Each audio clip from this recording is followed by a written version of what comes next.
Alright, how's it going, combat sports people? Alright, what we're talking about today is aerobic and cardiovascular training into fight week and just in general for combat sports, alright? So the first thing I want to look at is the practicality of the LSD, the long slow distance. We're looking at heart rate zone 1 to 3 when we're running, and we've got no cognitive function. We're just there pounding away at the pavement, running in our own mind, which doesn't really represent the sport that we take part in. When we're in the ring, when we're sparring, we're hitting pads, we're looking at heart rate zone 4-5 with little bursts of real high intensity activity followed by some passive and active recovery, right? So we strike, we move back, we block, we defend, we move, we strike, we step back, we move, we defend, we block. Make sense? Okay, and also cognitive function. We need to be able to think while we're hanging out. Does that make sense? We're making decisions based on what our opponent's doing and the movements they're making and on what our corner's saying. We can't just be there in our own world just slogging along. It's not what the sport is, okay? So the answer, MAS, maximum aerobic speed, all right? And this is something you're going to have to work out. You're going to have to calculate your maximum aerobic speed to make this training work to the best of its advantage, right? And how we do that is we conduct simple tests, right? So a 2K best effort run, take your time, is a good one. You could do maximum distance road in 6-7 minutes. You could do the same for the ski erg. You could do time for a K and a half on a row or ski erg. You could set up 20-meter shuttles and do the amount of 20-meter shuttles conducted in 5 minutes, okay? Anything along those lines, but it needs to be conducted at your maximum effort, otherwise the test is pointless and your results won't work out, all right? So this person here has done 2K in 8 minutes. First thing we need to do is make 8 minutes into seconds, all right? So it's 480 seconds. Cool, so then we're going to use this, the speed, distance, time triangle, all right? So to work it out, we want our speed, so we're going to do distance over time, okay? So that's 2,000 meters over 480, which gives us 4.16 meters per second there, right? That's 100% of our maximum aerobic speed. So that's right on that brink of going from aerobic into anaerobic. We're right on that level there, all right? If we wanted to know 120% of that, okay, that would be 5 meters per second, and then 140 would be 5.8 meters per second, all right? And I'll get into why we need those. Why does MAS benefit us then as fighters, okay?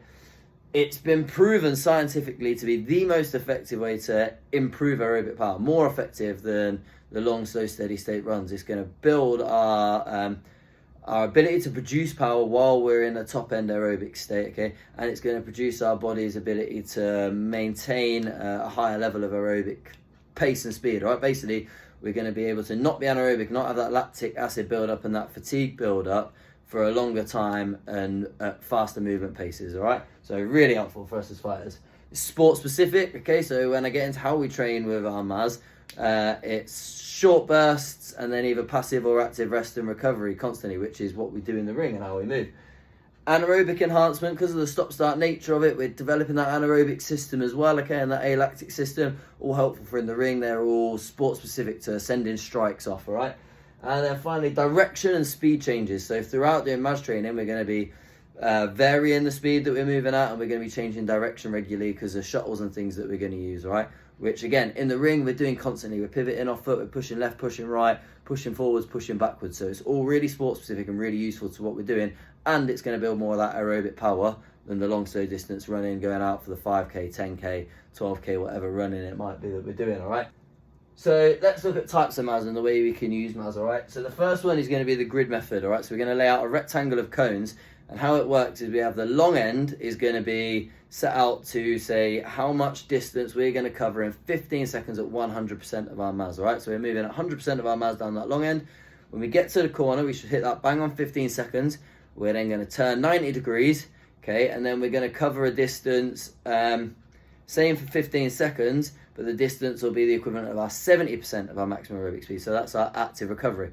As we turn 90 degrees again, we're back to the 100%, back to traveling slightly further in that 15 seconds. Does that make sense? So that's a good one for building up our aerobic power and what our 100% is, okay? Next, we've got the super maximal method, which I've drawn here just with a little crap line, all right, which doesn't make any sense. But on the super maximal efforts, we're going to be looking at passive recovery, so we're not still jogging or running on a recovery.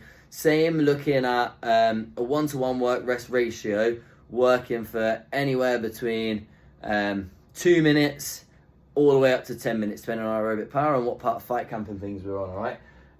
So if we run for 15 seconds or run for 10 seconds, 20 seconds, 30 seconds, whatever it might be, Okay, we're going to rest for that amount of time as well at the end. How I like to set this up on my own is I like to set up a lane that will do me for 10 seconds, okay, in accordance with my MAS. I'll do 10 seconds on, 10 seconds off for a round. I'll do 20 seconds on, 20 seconds off for a round, in which I'll run down and turn around and come back. I'll do 30 seconds on, 30 seconds off for a round. I'll run down, come back, run down. Makes sense? Nice and simple, yeah?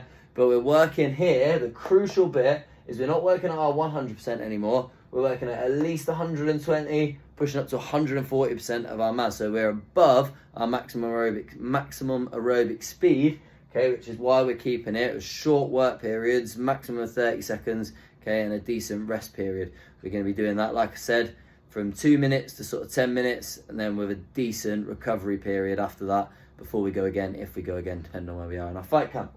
Okay, the final one, Tabata. Invented in Japan. Can't remember the guy's name. We've all heard of Tabata, right? 20 seconds on, 10 seconds off for 4 minutes. Okay, then a significant recovery.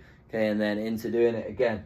We can use this MAS really effectively as well, all right? So same principle. We can set out a lane of how far we're gonna travel in 20 seconds, or we could use 10 seconds, depending on our space, or if we wanted to add the turning, because the adding the turning is going to make the activity more difficult. We've got to speed up, slow down, turn around, speed up again. All right, so it depends on where you are in your fight camp and what sort of adaptations you're looking for. But essentially that, you're going to be running at 20 seconds, okay, and then resting for 10 seconds. Now here, if we're only going for shorter end of things, right, we can look to go above 140. We can look to go up to like 160%. Do 8 rounds, so 4 minutes total, and then have a nice long recovery, okay? But we definitely want to be using sort of 120, 140 minimum when we're doing Tabata, and we're going to build up and progress as we go through a training program, right? So that's the different types and different ways that we can use MAS training. Finally then, I'm going to just tell you a little bit about how we're going to implement that for a year-round training, right? Because I said it before, I don't like the idea of fight camps. Why do we only try and get fit and try and improve for 8 weeks before a fight? We should constantly year-round be working. And the way I like to model that is with a conjugated or sort of condensed conjugated periodization model. So we're working on our strength, our power, our speed, and our aerobic power, and all these different things consistently throughout the year. And the periodization of it stops us from getting injured and overloading our bodies, all right? So we're going to work through how I would do it. One example is to do the grid method for sort of 1 to 3 weeks, okay? And we increase that each week by increasing the volume, okay? So we're increasing how many times we run around that grid each time, all right? We're building that aerobic power, we're building that base of MAS. From there, we can progress up to our super maximal training, all right? We're going to do that from weeks 4 to 6 for 3 weeks. And we're going to progress that again in a variety of different ways, okay? So we can progress it with our MAS percentage, so we can increase that, or we can increase the volume, i.e. how long the round is, 2 minutes all the way to 10 minutes, or how many rounds we conduct in a session, right? But what you don't want to do is increase in the same week your MAS percentage and your volume, okay? So you increase one thing at a time. And then when you get into your fight phase, okay, so sort of 3 to 4 weeks before you fight, because run the periodized model, and then wherever we're at in that, we can just stop, and then I run fight-specific, real intense pre-fight training just before the fight, okay? That's where we're going to look at the Tabata, so we're bringing that rest down, okay? And we progress through that fight phase by bringing down the, by adding in extra turns, and again, increasing the percentage, right? So, long-winded, a lot to take in, but that's MAS training. Hopefully some of you will work it out and be able to use it in your training and benefit from this, and we'll have a fitter and more explosive era and generation of fighters coming through, able to put on even better shows for the fans. Nice, enjoy.